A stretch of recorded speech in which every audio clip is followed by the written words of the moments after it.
साबरंग block दाबी मेड़ी बांधिले 14 पंचायतर प्रतिनिधि विकास त्वरान्वित गठन है क्रियानुष्ठान कमिटी।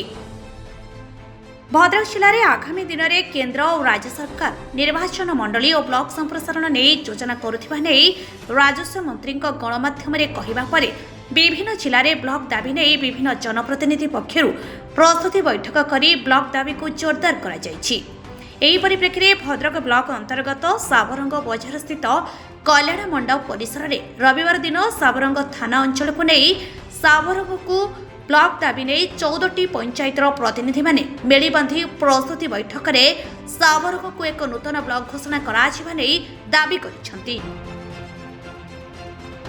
आज यह बैठक रंजन कुमार बड़ंक आभागत एवं डॉक्टर पूर्णचंद्र दास एवं विभूतिभूषण सामंत सभापतित्व 14टी पंचायतर सरपंच समिति सभ्य वरिष्ठ नागरिक बुद्धिजीवी एवं नेतृमंडली प्रमुख शताधिक उपस्थित थिले।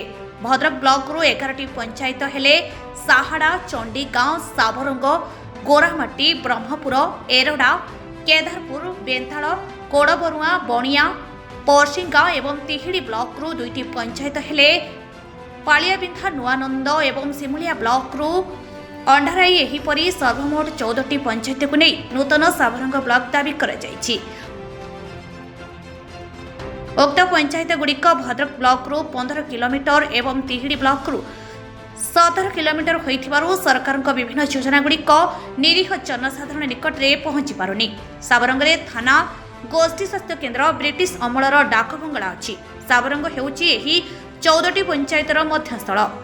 ब्लॉक घोषणा सरकार जहाँ मानदंड अच्छी साबरंग से ही फिजिबिलिटी पूरण करुच्ची। आवश्यक पड़े आगामी दिन में ब्लॉक दाबी नहीं उपजिलापाल, जिलापाल और भुवनेश्वर विधानसभा ब्लॉक विभिन्न पर्यायर दाबीपत्र प्रदान कराजिबा सह ब्लॉक दाबी को क्रियाशील करने एक क्रियानुष्ठान कमिटी गठन करा जायछि।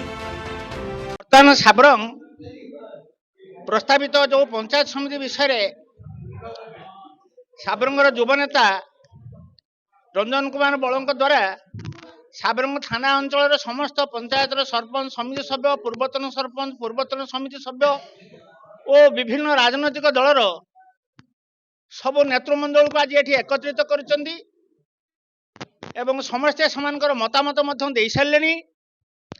जदि भद्रक जिले में नूतन पंचायत समिति गठन करने दिगरे सरकार महोदय चेष्टा करुथांती प्रशासन सुविधा दृष्टिकोण ताहले साबरंग से अग्राधिकार पाइबा हकदार।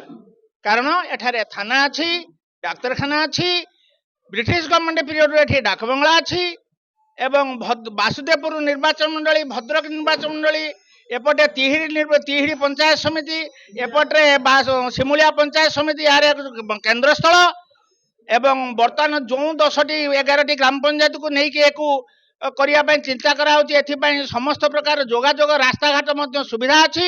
एणु यही सब दृष्टिकोण साबरंग को बर्तमान पंचायत समिति करने सरकार महोदय पाखे आज आम दाबी करुँ। रंजन कुमार बड़ आम ये सामाजिक सम्मेलन डाकिचु जे कि भद्रक ब्लॉक बर्तमान 36 पंचायत है। आगामी दिन में जो सरकार जो योजना रखुंट कि पंचायत संख्या भी वृद्धि हम, पंचायत समिति भी नुआ माने गठन करा जीवो।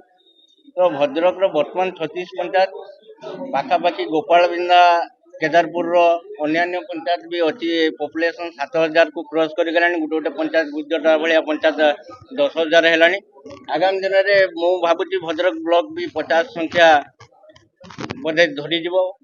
निश्चित भद्रक ब्लॉक जो पुनर्गठन हम से साबरंग एक पंचायत समिति गठन प्रथम दाबीदार। से उद्देश्य रे आमे आमर जो साबरंग अंचल कहले साबरंग थाना ता आखपाख पंचायत एपटर अंड्री सेपटर तिहिड़ी ब्लॉक रु नुआनंद पंचायत को लेकिन आम आज एक सांबादिक सम्मेलन करुचु। ता सहित निज भितर बैठक भी करूँ।